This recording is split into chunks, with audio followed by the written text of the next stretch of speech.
Good afternoon. It's Friday the 13th of December. I'm Herman Green with the Midday News. A special welcome if you're watching online at onespotmedia.com. Thanks for joining us. 7 fishermen who were reported missing from White House, Westmoreland have been found. As you'll hear in this report, their vessel had engine failure, which left them stranded. Fears turned into joy on Friday. At least 4 family members of the 7 fishermen from White House, Westmoreland, who have been missing since Monday. As news spread that the men were found in good health, friends and relatives gathered at the White House fishing beach anxiously awaiting their arrival. How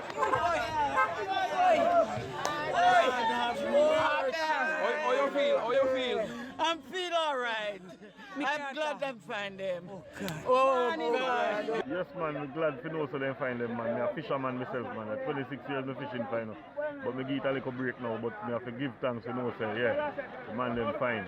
Because you don't know, say, when the next fisherman guy, you'll feel it too, you know? Yeah, man. So a blessing, man. A whole heap of blessing. I feel happy. Wonderful. Friends and family come back. Long waiting, long searching. But give Father God thanks. We're happy right now. So we're just waiting at the moment to see their faces. Last Friday, the fishermen left for the Pedro Banks with the hope of returning home on Monday, but they never did. The men were later reported missing. On Wednesday, a search was launched to locate them, but that was unsuccessful. Then, Thursday night, a second search was launched. We see a light about 15 miles away. So eventually it looked like a ship, right? So we think about not to pay it any mind because it don't seem like the men them that we are searching for. But after different thoughts, we say no, we are searching. So let's go see what that light is, right? So we journey up. So the closer we get the light, look at different family until just goes another light winking. So we say no, it must be like a vessel like us, right? So while going traveling here and we pounce upon them. It's understood that the 2 engines on the men's boat were damaged. Andrew Laidley, TVJ News. Some good news there. And the 7 fishermen are now safely at home. The captain of the boat, which the men were aboard when they disappeared, Winston Swaby, says the crew is happy. Whenever I remember the land, I want to come to my eye. So I try to for we are do, think what we are do. Until we say, God is here. But when we try him, that tell Father thanks. And I answer prayer. And we know many people on the land are pray. And so we are pray. So he not let we down. In other news, the deadline for completing renovation work at the Cornwall Regional Hospital in St. James is being pushed back yet again. Chairman of the Cornwall Regional Hospital Independent Oversight Committee, Professor Archibald MacDonald, says the work is now scheduled to be completed anytime between October and December next year. And the cost is also being pushed up. TVJ Shamela Pullen has the details. In 2016, the main tower of the Cornwall Regional Hospital in St. James was closed because of noxious fumes. But 3 years later, work continues on the building because of several delays. These delays are also costing the government more money. Chairman of the Cornwall Regional Hospital Independent Oversight Committee, Professor Archibald MacDonald, says the $3.5 billion that was budgeted to fix the sick building has ballooned. He says the estimated cost of doing the work is now between $3.8 to $4 billion. But Professor MacDonald maintains it is still a better option than building a new facility. First of all, the building is structurally sound. And the reason it is the way it is years, many years of poor maintenance. That's our no maintenance. That is what it is. But its building is structurally sound. And the cost of a new hospital of that size is somewhere in excess of 30 billion with a B, dollars, which I think is beyond the people of Jamaica at this point in time. According to Professor MacDonald, it will be difficult for persons from the outside to see the work that is going on at the Type A facility, but he says a lot has been done. But in moving to the next phase now, he highlights a challenge. Professor MacDonald says while the team is seeking to engage a contractor for the next phase, the procurement process has been hampering progress. It is sad to say that that contractor has not yet been engaged, okay?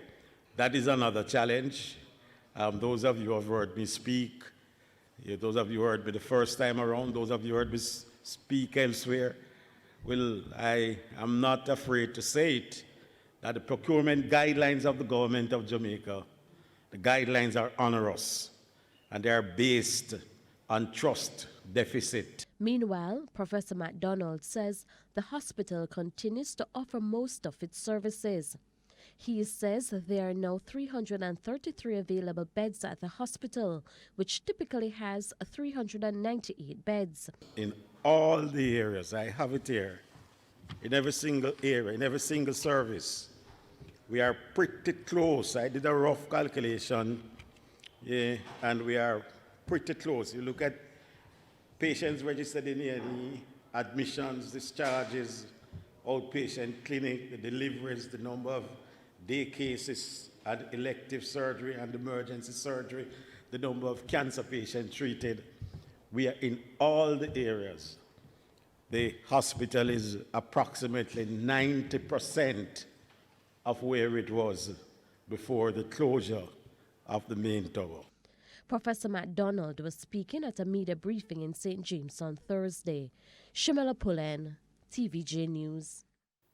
And it's time for a break here now on the Midday News, but please stay with us. More news right after these messages. Welcome back to the Midday News. Thanks for staying with us. We continue with health-related matters as the dengue virus has now spread throughout the parish of Manchester.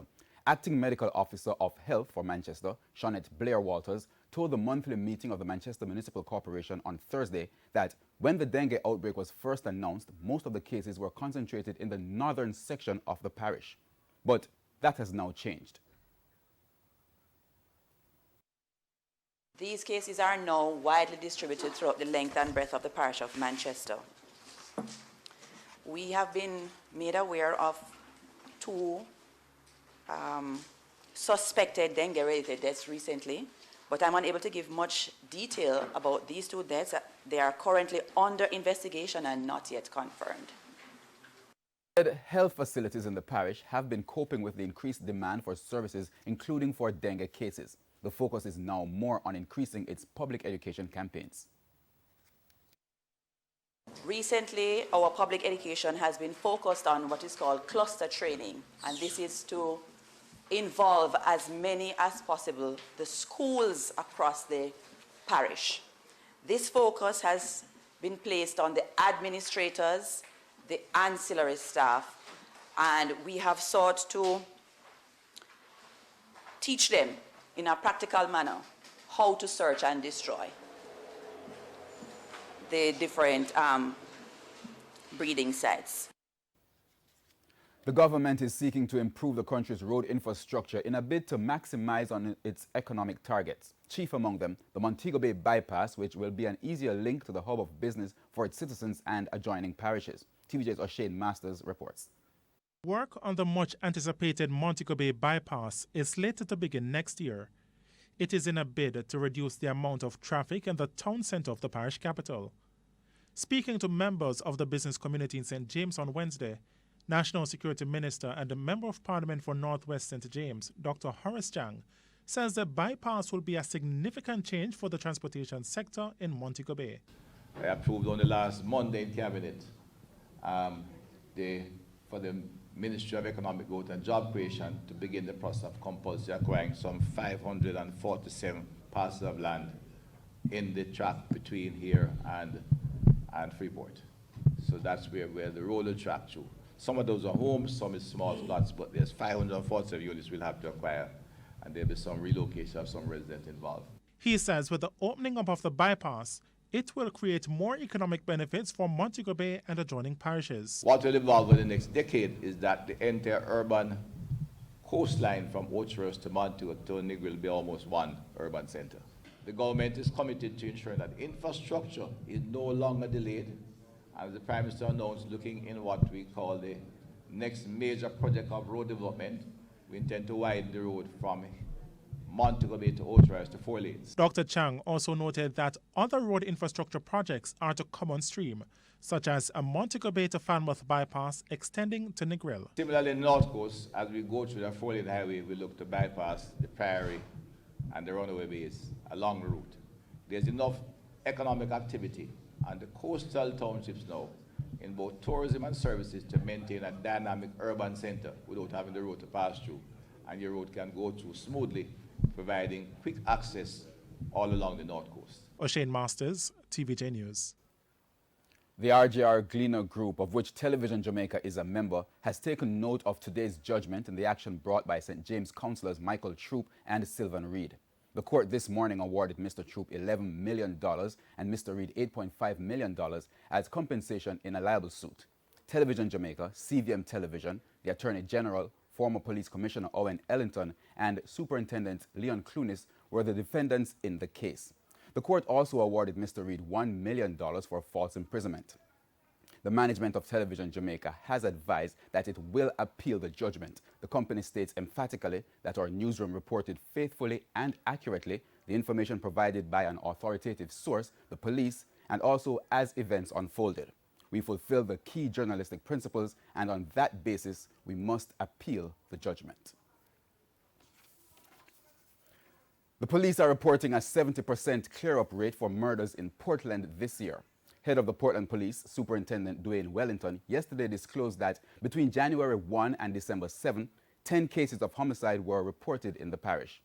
7 of the 10 murders we have had so far have been cleared, in addition to 1 from last year. So we are at an 80% clear-up rate in regards to murder.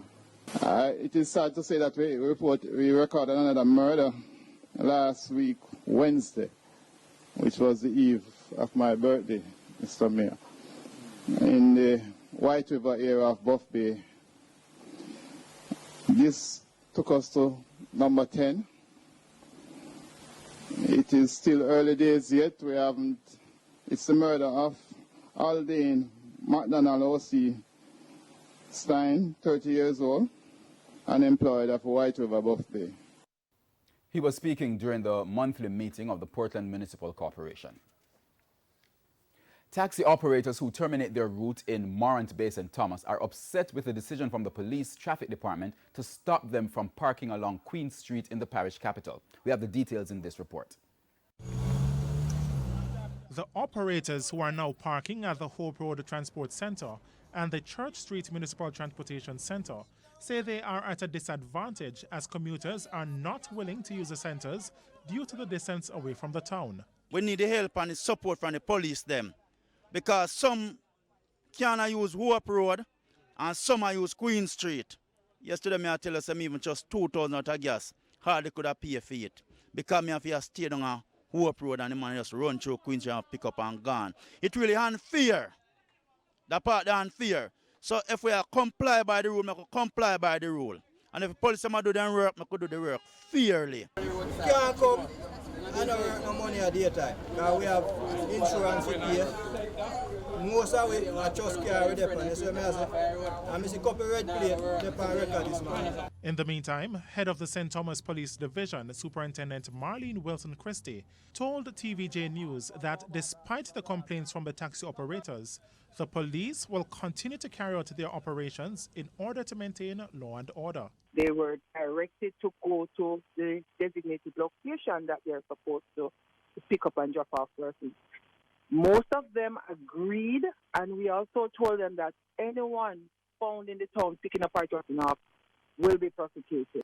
These persons is not like this is a designated area for them, the transportation centers, both at Oak Road and down in the town. That is where they're supposed to be picking up and dropping off. Superintendent Christie said exceptions will be made for taxi drivers carrying passengers with special needs.